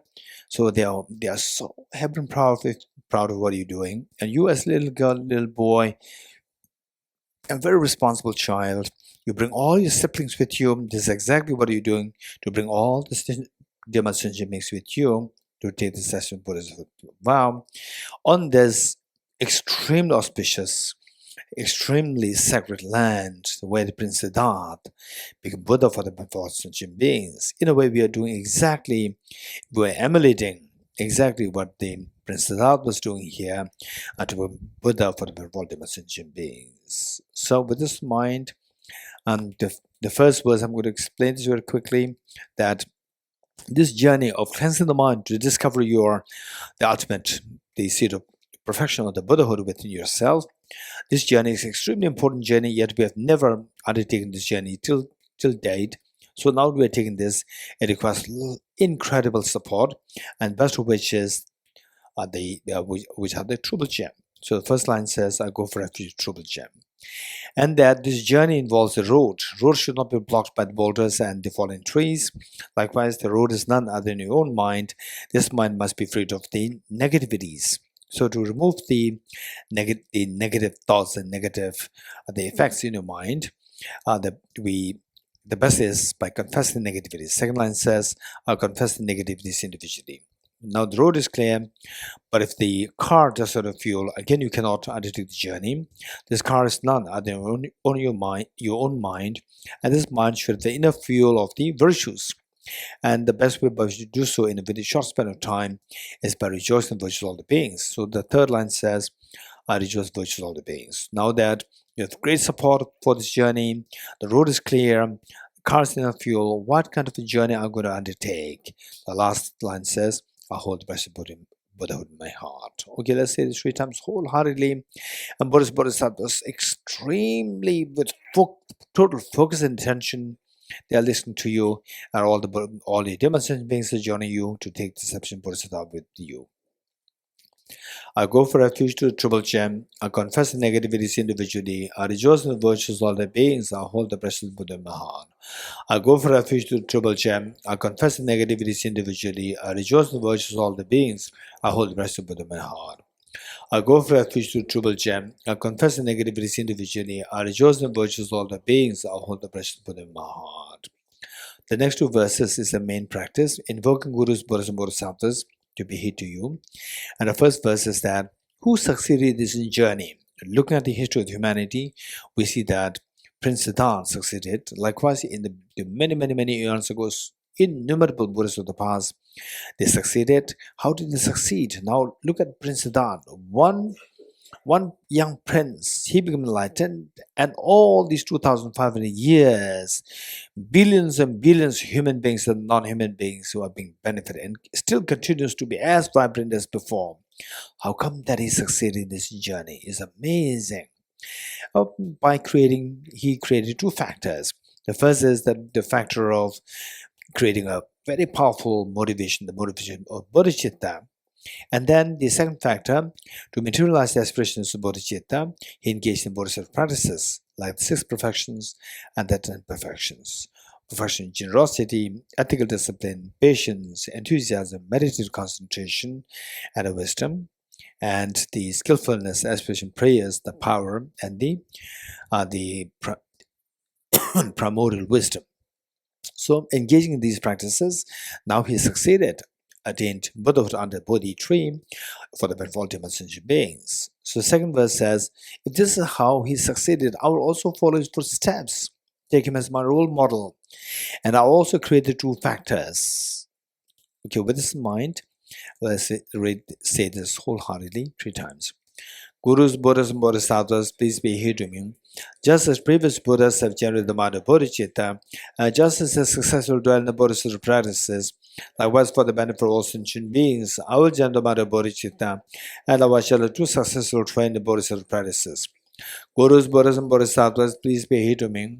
Just as previous Buddhas have generated the mind of Bodhicitta, just as the successful dwell in the Bodhisattva practices, likewise for the benefit of all sentient beings, I will generate the mind of Bodhicitta, and likewise shall the 2 successful follow the Bodhisattva practices. Gurus, Buddhas, and Bodhisattvas, please be here to me. Just as previous Buddhas have generated the mind of Bodhicitta, just as the successful training the Bodhisattva practices, likewise for the benefit of all sentient beings, I will generate the mind of Bodhicitta, and likewise shall I do successful training the Bodhisattva practices. Feel the joy over having received the aspiration Bodhisattva vow. Extremely meritorious. And this is the Buddhist Bodhisattvas. They're extremely proud. Like the mother, after all the many years of receiving complaints from the school about the daughter and the son, today the school principal comes. Again, the mother was apprehensive. Today, the school principal very different. No, I came here to congratulate you. For what? That your son and your daughter, 2 of them, appointed the best of students of the school for this year. The mother could not believe her eyes and ears. This is exactly what has happened to all Buddhist Bodhisattvas. After innumerable lifetimes of the Buddhist Bodhisattvas expecting that we do something good for our own benefit, that we experience happiness, that we shun miseries. On the contrary, we have been only doing negativities, which attracts all miseries and tears of life. And today, for the first time, all the Buddhist Bodhisattvas are extremely proud and happy to see that you have transformed drastically to engage in such a virtuous act. They are extremely happy today. This made their days. They are so proud. This pride and happiness invoke the Vajramuni at their hearts to multiply infinite number of times and descend to merge all these infinite number of the Vajra moons, there is no knowledge but the one that visualizes at your heart, thereby become non-dual, stabilized, and blessed.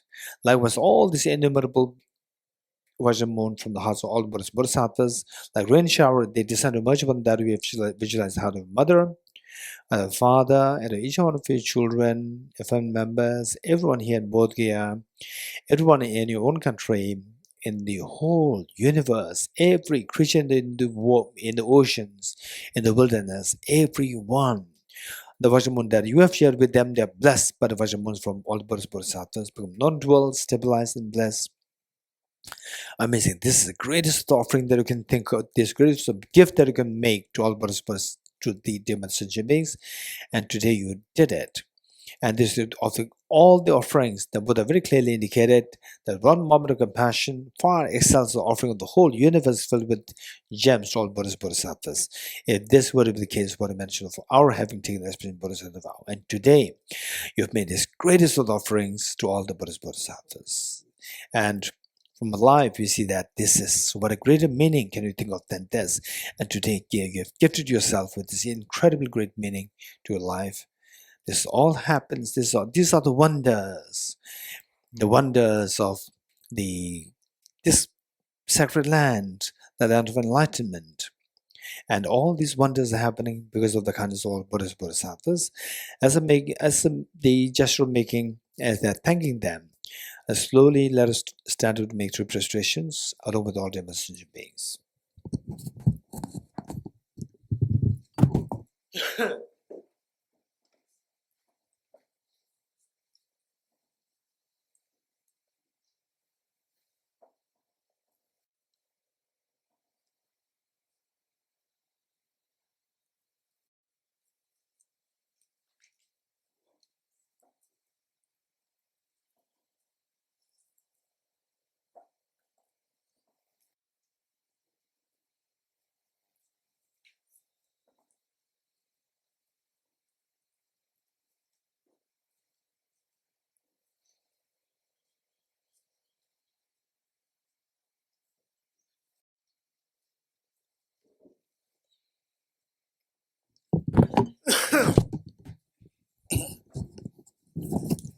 Okay, please take your seats.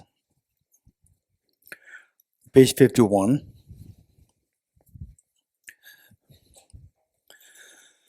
Okay.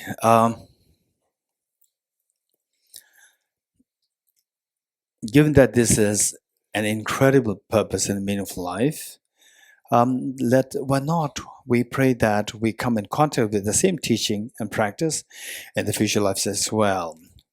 So this will help us to be connected. And two things to keep in mind, that these are the extremely precious teachings. At the same time, in order for us to continue this journey, Gade Para Samada Bodhisattva, it's not a one life practice. It's many lives of practice required, which means that there's a continuous flow there.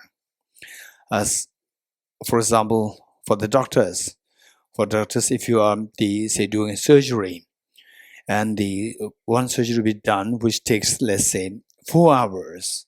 They should be flow there 1 hour, and then all the doctors go for recess, food, like 2 hours, and then you come back. Meanwhile, the patient will die. So there should be continuous momentum there. The flow should be there. Likewise, our practice, there should be the momentum flow. This life, next life, and so forth. So for that, next life, one important thing is that first of all, we have to meet with this teaching. You agree? If you don't meet with this teaching, then the flow will be disrupted. You have to meet with the teaching in this life. Number one, meet, come in contact. Once they come in contact, it doesn't guarantee that you will flow with the full force. Because look at the countries where predominantly Buddhist. Like, okay, let's say the Thailand, Burma, Sri Lanka, Bhutan, Tibet, and so forth. So there are many Buddhist countries. And then let alone the Buddhist countries, even somebody not in Buddhist country, but the parents already are great admirers of the Buddha's teachings. But the children, which means that since a child, they already come in contact. And particularly, I would say that, like the Tibetans, Ladakis, and so forth, they already come in contact very strongly. The community, not only your family, but community as Buddhists. But how many, they already come in contact because of karmic connection. But how many of them are serious with this? And you think that you see the Tibetans here, Ladakis here, wow, they're so good. 70% of Tibetans, they're so good. 30% so. Others, what? 30% good, 70% so, right? No, you are seeing only the good ones.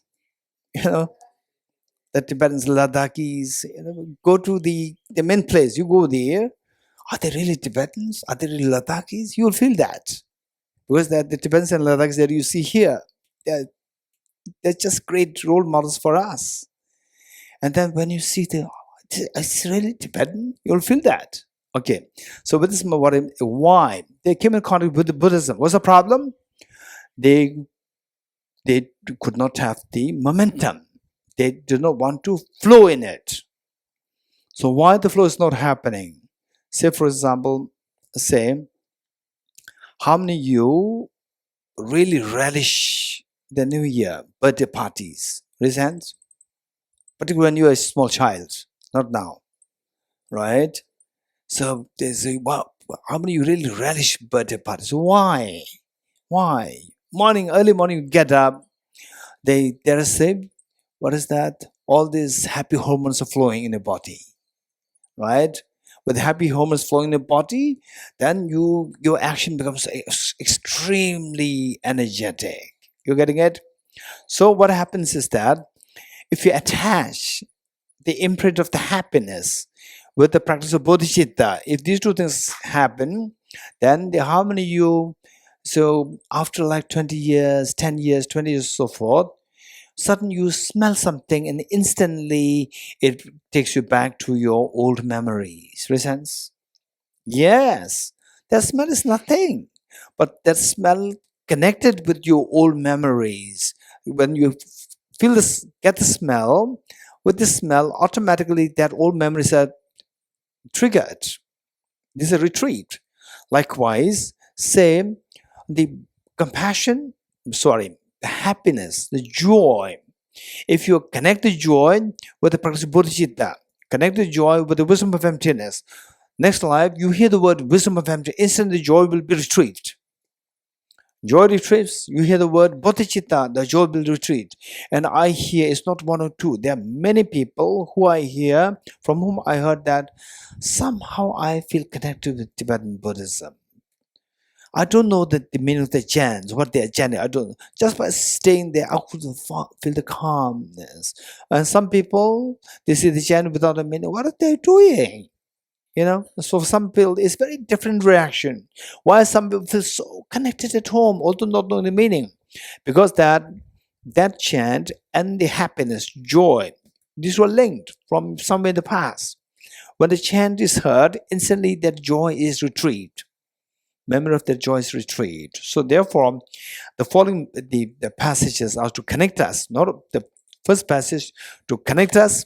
Once connected, then to go into the full swing practice or rigorously engage in it with the momentum. For that, we require to connect the joy with the bodhicitta, with the wisdom of emptiness. So the following verses are to connect and to retrieve the experience of bodhicitta by the joy. Bodhicitta with the joy, wisdom of emptiness with the joy.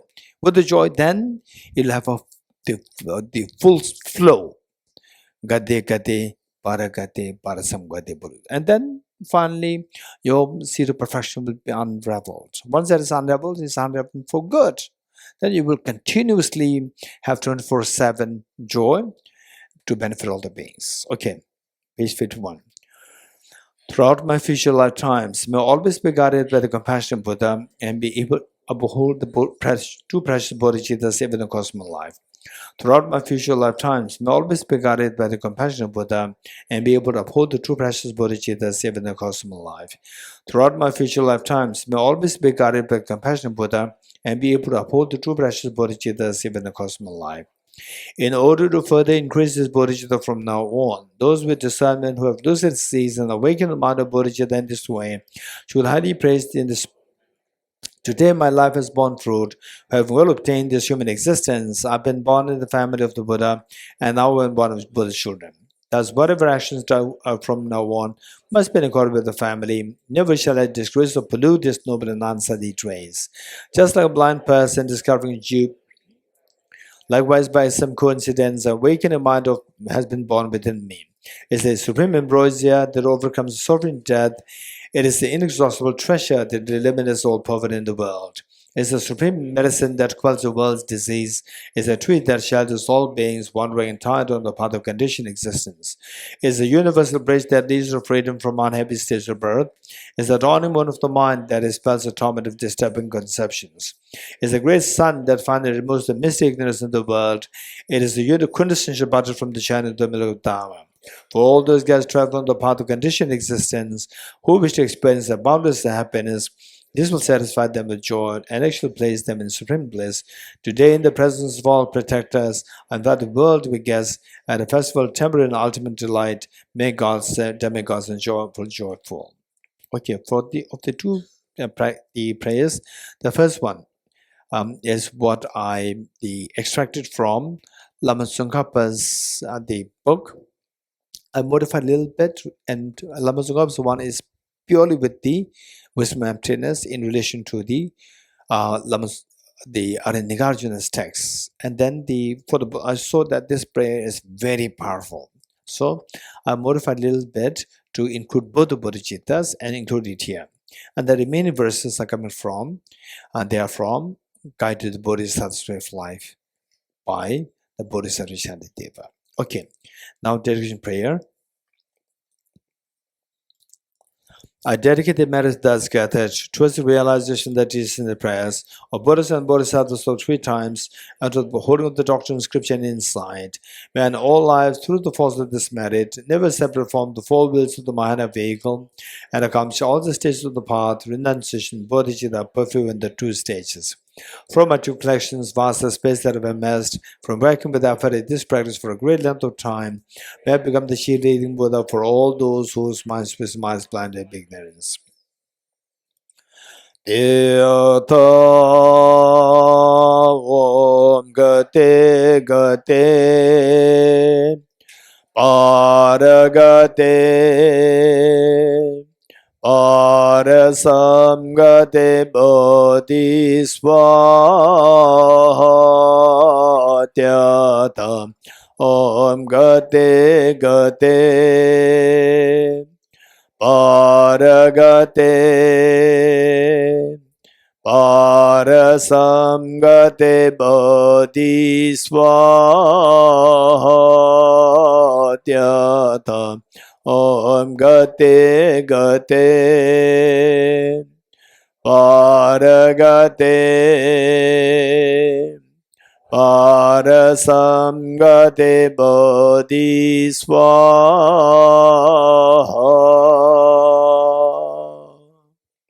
3 persuasions together.